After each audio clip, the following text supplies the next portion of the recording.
वक्फ संशोधन बिल की बहस में भाग लेने का आपके ने अवसर दिया। मैं इस बिल का पुरजोर विरोध करते हुए कुछ जो इसके मुख्य बिंदु हैं उस पर चर्चा करना चाहता हूं। माननीय मंत्री जी जब ये बिल प्रस्तुत कर रहे थे तो इन्होंने कुछ विशेष बिंदुओं पर बल दिया। उन्हीं बिंदुओं पर मेरे सवाल केंद्रित हैं। इन्होंने कहा कि इस बिल के माध्यम से सरकार वक्फ की संपत्तियों का संरक्षित करना चाहती है। सवाल इस बात का है कि वक्फ की संपत्तियों को संरक्षित करने के उद्देश्य से इस संशोधन बिल की क्या जरूरत आ गई। आप वैसे भी वक्फ प्रॉपर्टी को संरक्षित करने के लिए उस दिशा में सहयोग कर सकते थे।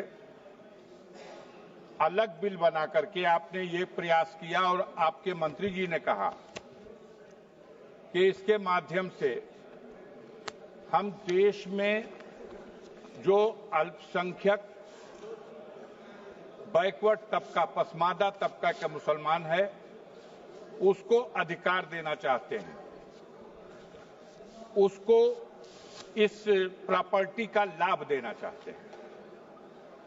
देश के बहुसंख्यक तबके का तो रिजर्वेशन ये सरकार खा गई और उत्तर प्रदेश के और भारतवर्ष के अल्पसंख्यक समुदाय के पिछड़ों का इतना दर्द है, ये तो समझ में बात नहीं आती।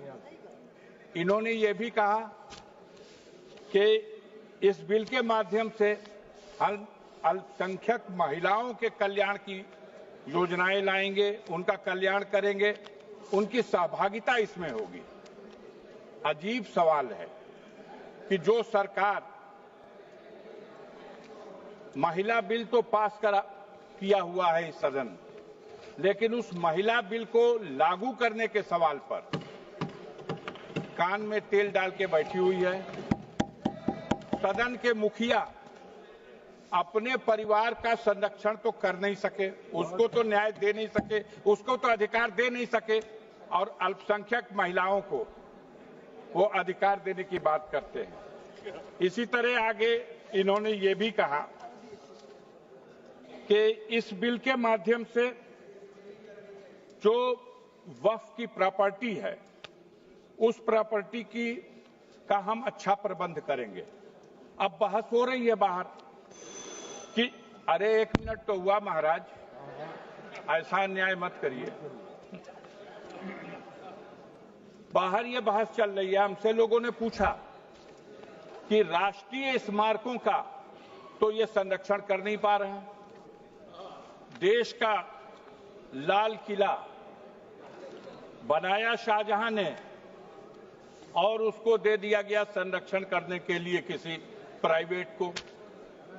तो जो सरकार वक्फ की प्रॉपर्टियों की चिंता कर रही है उसकी कई वजहों में एक वजह यह भी आ रही है कि महाराष्ट्र में, बॉम्बे में जो सबसे ऊंची रिहायशी इमारत है, बताया जा रहा है कि वो इमारत एक ऐसी भूमि पर बनाई गई जो यतीम खाने की जमीन है।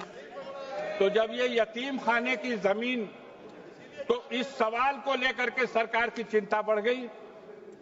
अभी माननीय गृह मंत्री जी जब जवाब दे रहे थे तो उन्होंने, उनके मुंह से निकल गया, एक बात बस यही कह के खत्म कर दूंगा। उन्होंने कहा कि वक्फ की प्रॉपर्टियों पर जो मस्जिद और ईदगाहें हैं, कब्रस्तानें हैं, इसको नहीं छुएंगे, लेकिन जो रिक्त जमीनें हैं विवाद रहित कर करके उन प्रॉपर्टी को बेचेंगे और उससे गरीब महिलाओं को और पिछड़े मुसलमानों को लाभ पहुंचाएंगे। धन्यवाद महोदय। ये कौन बेचेगा?